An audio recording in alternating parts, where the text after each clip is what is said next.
Attention.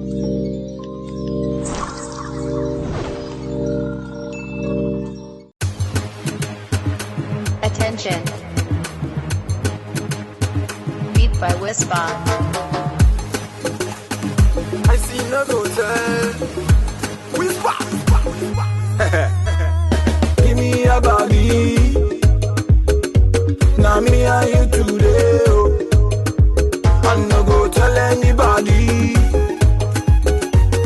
Give me a body.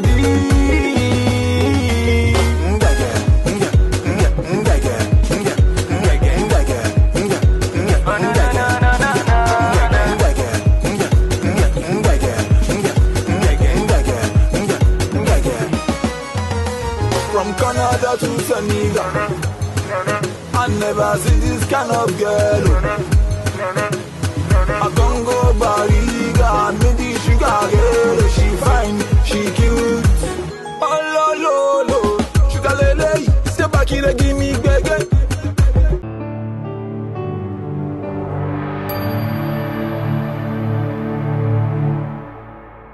Alright, it's still Gist Me TV magazine and we're having a very wonderful guest in the studio with us today. She is a diva. That is one way to describe her. And she's popularly known, people know her very well as the small one with the big voice. But then always remember that small things, or rather big things, come in small packages. I'm talking about none other than Nikki.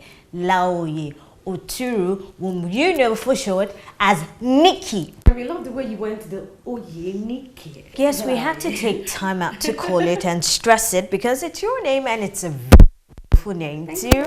A beautiful name for a very beautiful person. Okay, Nikki, you have this particular feature on you that ladies would kill for or die for, which is your long, beautiful hair. Now, how do you manage the problem of breakage and dandruff? How do you take good care of it that stops it from breaking? Okay, now that you mentioned my hair, because some people will be wondering that, hey, she got a weave on. Okay, yes, you should see her hair. I am telling you, this is not the hair I'm talking about. You should see her natural hair. Very full and long. Yeah, I actually hide it a lot.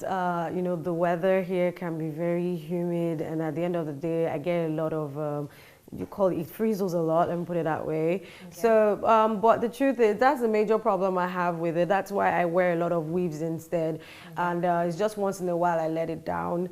And I think it's because of my mixed heritage. That's where I got the hair from. Okay, I'm dark, so people will be like, yeah, right. But the truth is that my dad had different blood, let me put it that way. The Dutch, the Ghanaian, and the Nigerian. So of course, what we didn't get in Oyinbo-ness, we got it in hair. Hair. Let me put it that way, yeah. All right, happy people, it's your boy MC Senator, and you're watching Gist Me TV. Pop. What was growing up like for you? She's also from a royal family, by the way. Her royal. Thank you, my royal subject. Okay, so what was growing up like for you from your background? Growing up was a lot of fun.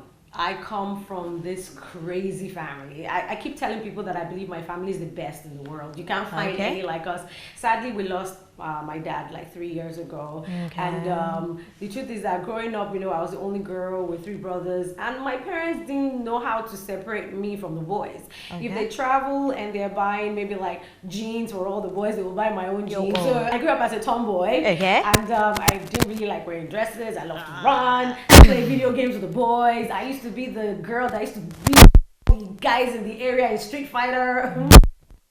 Video games, it was a lot of fun. Okay. Let me put it that way. So growing up was a lot of fun, and I have, well, you know, we had parents that, you know, they just knew how to have fun. They were crazy about music. So we didn't have any problems at all, just being ourselves. My dad was known as a major jester, comedian, and at the same time he was into music. He could play the guitar, he could sing. So growing up was just a lot of fun, and that is why today my brothers and I were very creative, you know, where at least it's just myself and my younger brother, X-Blaze, who are into music full time. So growing up was just a lot of fun. Oh, wow, I can just imagine. Being a Street Fighter, oh yeah, sure you can. Okay, so you were enrolled in a dance school at the age of 5. The choir, The actually. choir. Okay, so how did the dance come into that? Everything was all together. I still remember my dad had this video of myself and my brother. Then I was my older brother. Then I was 3 years old, and they were playing Michael Jackson, and there I was trying to imitate his steps. Even from a very young age, we've all been dancing, and of course, my parents noticed more of the music side of me, that she can sing even at the age of 5, and they put me into an adult choir in the church, actually. So I was singing with adults. I have a picture to prove it, so I'm not lying. So of course, like that, growing up in all my primary school, I went to Grace Children's School, went to FGC Shagamu, and all these schools actually were creative schools that love to dance, sing, and act. So everything, I had room to actually groom these skills and talents that I had. And in the university, as well as in the dance group Exusia and all of that. So I've just been dancing and singing all my life alongside my education at the same time. So all right.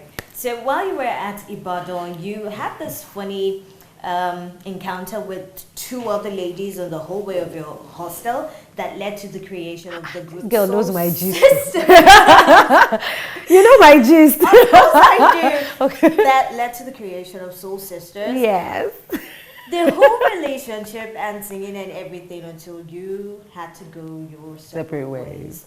What was the experience like? I can never forget that day. You know, there was no light. It was one of those days that there was no light in school, and everyone just out on the corridors. And you know, whenever there's music, I run there. I'm drawn to where there is music, and I noticed that the girls were singing a cappella and all of that. And I just went there, and we just realized that we had this connection, and that's how we're like, hey, let's put a group together. And you know, we didn't even have a name at first, and we just used to sing, and they would just say, oh, welcome Nikki, Bola, and then they used to call me Nikki, not Nikki. So it was Nikki, Bola, and Abby. And there was a day we sang at a church, and the pastor just said, wow, these girls they sing to your soul. And we're like, okay, could we be called Soul Sisters? All right, Soul Sisters. And we were known as the top female a cappella group across Ibadan. All those years, that was from like 2000 till we graduated in 2004. And it was fantastic. And even after school, we tried to stay together, but everyone just went their separate ways. And there came out Nikki Laoye. Oh yes, they came out Nikki Laoye, and Nikki started making this blaze all over the world, not just Nigeria, Africa, but then just all over. What's up, everybody? I go by the name Rex. Keep watching Gist Me TV. Gist Me, I gist you. Let's gist. Keep it locked on this dial. Let's look at where Nikki Laoye started from. She has performed, or you have performed, with a lot of Nigerian acts and also really big foreign names that we will get to soon. Let's look at your style of music. A lot of people believe that you are a gospel artist, but then you have this very, will I say, crazy fusion of alternative rock, R&B, hip-hop, pop, jazz, funk, and gospel, which everybody know you as. How did you come about that blend, putting all those blends of music into one particular one that, okay, Nikki Laoye wants to do all this style of music? Did you, like I was telling you earlier on, growing up with the kind of dad that we had was that he had a very large musical collection. You know, all the Earth, Wind and Fire, Michael Jackson, Janet Jackson. You know, we were just listening to all kinds of music growing up. And the truth is, I always just wanted to do music. And I never planned to just do only gospel music as a genre. The truth is, when I even first came out with my music, I actually told people I'm an urban contemporary Christian artist. Christian in the sense that, yes, I'm a Christian, but I would definitely sing about my faith, my moral values. But at the same time, I'm urban, I'm contemporary. I would sing about anything. And for me, majorly, my 3 major areas are, I always talk about God, talk about love, and talk about life. Because those are the 3 major areas that every human being goes through. You actually go through moments of your faith, you go through moments of love and relationships, and then you have to deal with the issues of life. All right, and music is supposed to be a form of communication. You're supposed to talk about different issues and different things. And I was inspired by people like Mary J. Blige. When people talk about how her music has inspired them and allowed them to go through certain moments of their lives, I'm like, wow, I want to do that. I grew up listening to Brandy. I grew up listening to Kirk Franklin, Donnie McClurkin, just a wide range of music. And at the end of the day, I was like, I don't want to be put in a box. If today I just want to rap, I want to rap. If today I was going to sing soul, okay, I'll do soul. If I want to do hip hop and jump all over the stage, I just want to express what actually at that point in time, I feel like, speaking to the world for the next 3-4 minutes, I just have something to say to you, and I just want you to stop and listen. Okay, now you talked about jumping all around the stage. One thing people know you for is this amazing personality you put up on stage. You connect with your fans and you just give this awesome performance that not everybody, of course, can give. How do you get to do that? Well, once again, I would say it has been a build-up since I was a child. Okay, I remember when I was in secondary school, that was Federal Government Girls College, Shagamu. I liked to do this back then, I would stand in front of the class and I would go, class girls, guess what? They'd be like, Nikki, go and sit down. And I used to be this small girl and I'd be like, I have something to sing to you. And they'd be like, oh, everybody would keep talking and I would stand right there in front of the class and start singing.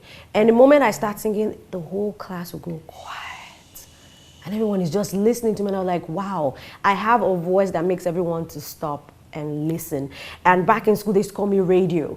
They're like, oh, you want music? Just like, wah, wah, Nikki, come on, And I just realized that I just wanted to just sing out, speak out, and I just have that ability to captivate you. Okay. I love to dance, I can choreograph, I can sing, I can rap, I can be all up in your face, let me put it that way. So, and that is what people like when it comes to entertainment or music itself. They want to see what you're talking about. They want to feel it. They want to be able to touch your music, let me put it that way, and that is what I bring to the table. Okay, now you mentioned that you admire Kirk Franklin, Mary J. Blige, and Donnie McClurkin. You have not just had the opportunity of admiring them, but then you've had the opportunity to share a stage with them in stage performances. Kirk Franklin and Donnie McClurkin in 2009 experience, and also Mary J. Blige 2013.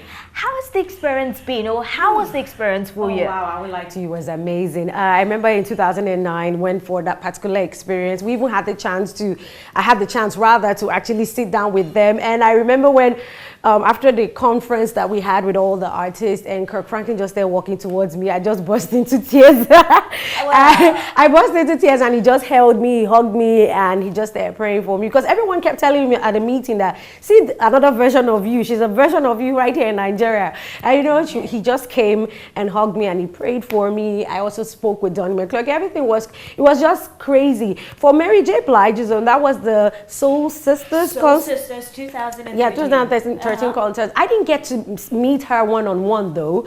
But anyways, having the opportunity to be one of the major artists that headlined with her that day was just mind-blowing, off the hook. And when she was performing, I was right there in front of her, just staring at her like this. And I'm like, I've loved you all my life, right there. We almost had church up in there that night when she started singing No More Drama. I'm telling you, because she definitely showcases her church background when she's performing. And I've just had a great time, a blessed time. I've been around other artists like Vashon, Michelle, Jay Moss, and even Micah Stampley recently too.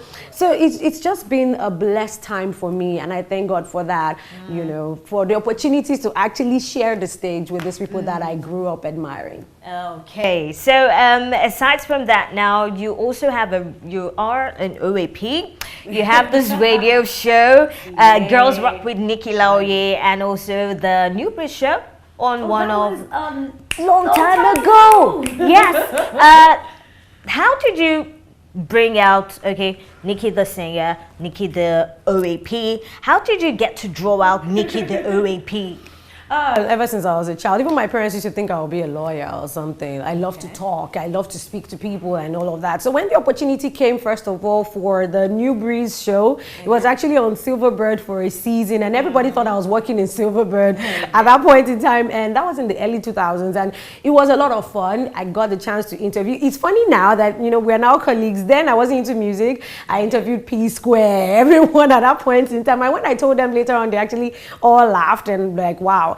And it's just fun for me, and I also see it as another opportunity to actually showcase and also help other females especially. That's what I do with my latest radio show called Girls Rock with Nikki Laoye. I strictly showcase only female artists on my show because I feel that females don't get the opportunity to be seen or heard as often as our male counterparts. So that's what I do, and I get to also encourage female entrepreneurs, the females that are doing amazing things in the society. Let the world see and hear what they're trying to do as well. So that's what I try to do with that. Although some people have called me a feminist for doing that. But anyways, I don't care. But the truth is, it's important to let people know that girls rock. Hello. We rock. We rock. I'm telling you, we're around the world. We rock. Okay, we still have Nikki Laoye here, and it's still Just Me TV magazine. She will be here to bring us some quick tips, and we'll be back. Hello, my name is Victoria Michaels. Keep watching Just Me TV. Hi, it's Shio Kentema once again, and you're welcome to my segment of the show called I Bet You Didn't Know. And this segment is where I bring you interesting, amazing, weird but true facts that will make you realize that we live in an interesting, amazing, weird, true world. Now, I bet you all know about the Empire State Building, but I bet you didn't know that after it was opened in 1931, much of its office space went unrented. As a matter of fact, New Yorkers called it the Empty Space Building. Those guys they're wicked. But guess what? It didn't become profitable until 1950, a whole 19 years before they started making money. Okay, I'm sure you've been schooled once again. Till I come your way again, lights on, it's back to you.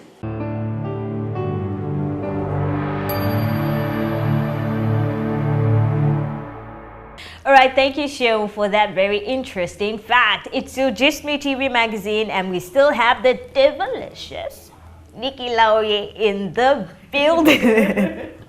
Okay, Nikki, aside from music and aside from being an OAP, you have this project that is very dear to your heart.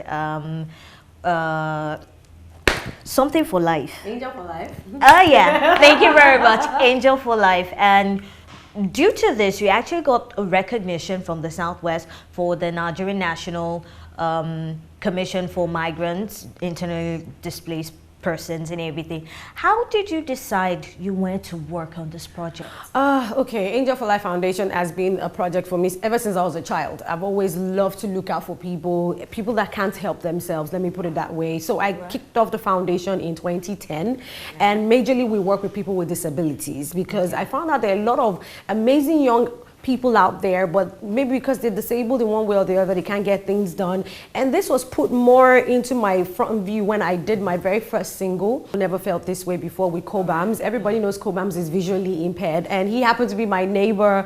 And I used to watch the way Kobams worked. He was able to achieve all that he could because he had a fantastic family support system. You know, he had parents that stood by him, brothers and everyone. And I was like, there are a lot of people out there that are like Kobams who have physically challenged in one way or the other, but they don't have that kind of support system. Okay, I'm going to be their big sister. And that is what I started with Angel for Life Foundation. And we have so many projects, you know, the Buy a Cane project, whereby every year we make sure we buy mobility aid canes for blind people. We actually did the very first International White Cane Day for Lagos State in 2012.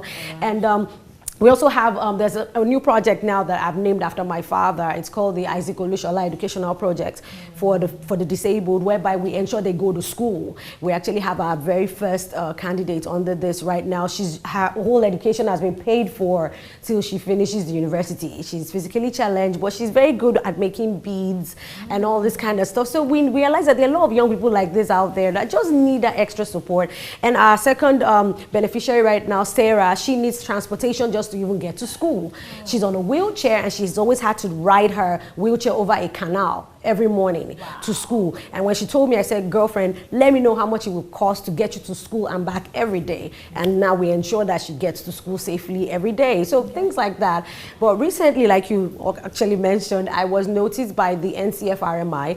That's the National Commission for Refugees, Migrants, and Internally Displaced Persons. It's a government agency, and they called me up to be their celebrity voice. They were like, we see what you're doing. We need someone like you that can let people know what's happening, especially with the IDP situation in the north at this point in time. Okay. Now, you mentioned your father. You actually went on music hiatus after his passing. And it took a while for you to come back. And you had the single, Only You. People actually think that song is gospel. But then you wrote it in love and memory of your father. And after his passing, I know very well it must have been really hard for you. Oh, yes, it was. Okay, may his soul Rest in peace. After everything now, you have so much accolades, like it could go from Surulere to, let's say, Aja, that far, and you've won so many awards, several awards for that particular single, Eddie's, and so many others. Looking at everything now, looking back where you've come from, where you're presently, how fulfilling has it been for you? Wow. Now that you asked me this, the truth is this will actually be my 10th year of actually doing music. Okay. You know, if you want to even add the times I was away, it was like, okay, I was away from the stage, but I was still putting music together as well. The truth is, it's been mind-blowing for me. I've had to go through that moment where you have to, you know, when you're singing what you have experienced, you know, you finally, when you're telling someone, don't worry, it will be all right. And you know what it means to actually encourage someone else after you yourself have gone through a certain phase of life. Losing my dad was actually very devastating, and I had to start all over again. Let me put it that way. Everything was challenged. My faith was challenged. Everything I've ever believed about God and life itself was challenged, because I was like, God, how could you do this to me? Why didn't you heal him? You know? But at the same time, God was like, Nikki, I have a plan.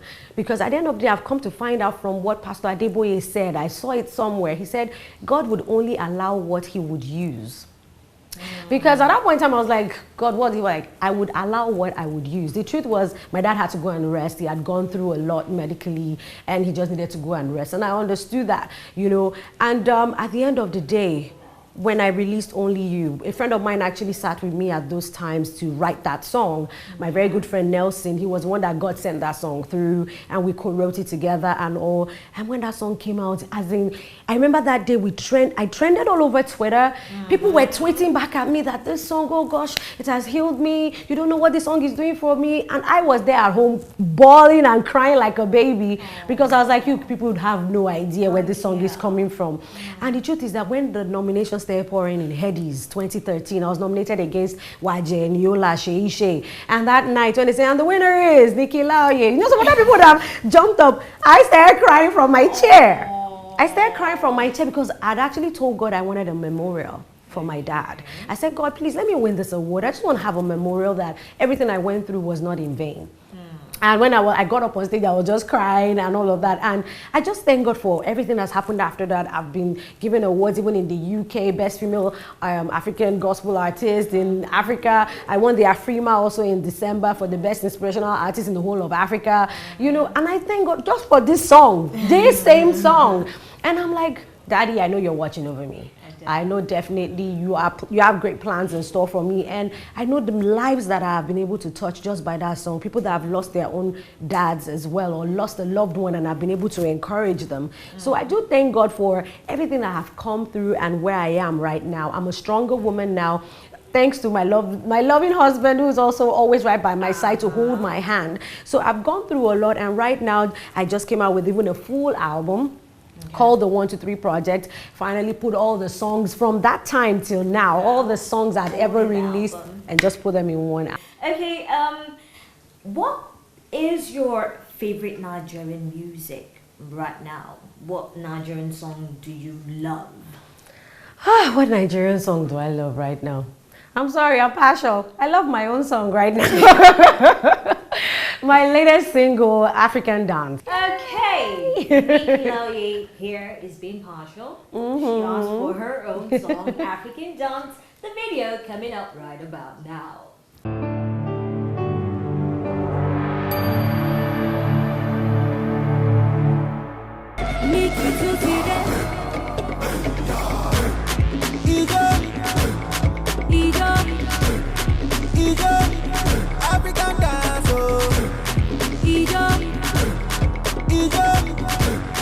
African dance, African dance, oh yeah, dance galala. Like say you the mental. Oh yeah, dance galala.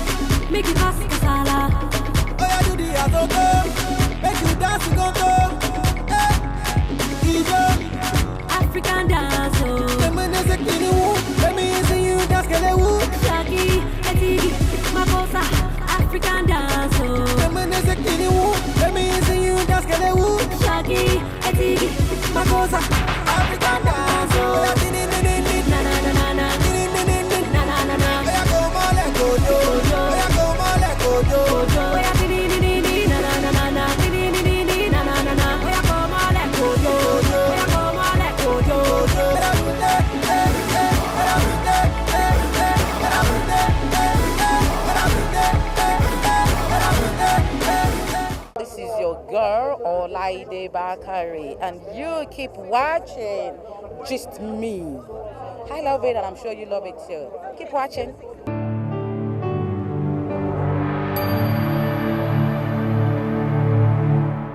All right, that was African Dance by Nikki Laoye.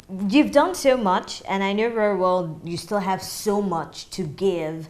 What's your projection for the next few years? My projection for the next few years, number one, is to make classic, unforgettable music. I know music that I've been able to do that since the beginning of my career. We never felt this way before. Only You, 1, 2, 3, African Dance, Takasufe. You know, you know, the truth is, I love to just make music that you will never ever forget. It would always be in your playlist. At the same time, I look forward to being a fantastic ambassador, you know, in a larger realm for people with disabilities across Nigeria, majorly Nigeria first. I'm not in a hurry to jump for other people in other countries. Let me start from home first. And that's basically what I want to do, just help as many people as I can with my music and with every other thing that God lays in my hands to do. And may He strengthen and enable you to do every other thing that you want to do. Okay, so how can they connect with you? To connect with Nikki Laoye is very easy. On Instagram and Twitter, it's at Nikki Laoye, at NIKKILAOYE. Facebook, facebook.com/Nikki Laoye fan page. Reverb Nation, I'm everywhere. And of course, you can follow or you can check up our website. That's www.angel4lifefoundation.org. All right. Thank you so much for being here. It's fantastic and wonderful having you here. Thank you very much for having me. Thank you so much. All right. It's Just Me TV Magazine. And of course, follow us on Twitter at Just Me TV Mag. Not forgetting Facebook, www.facebook.com/Just Me TV Mag.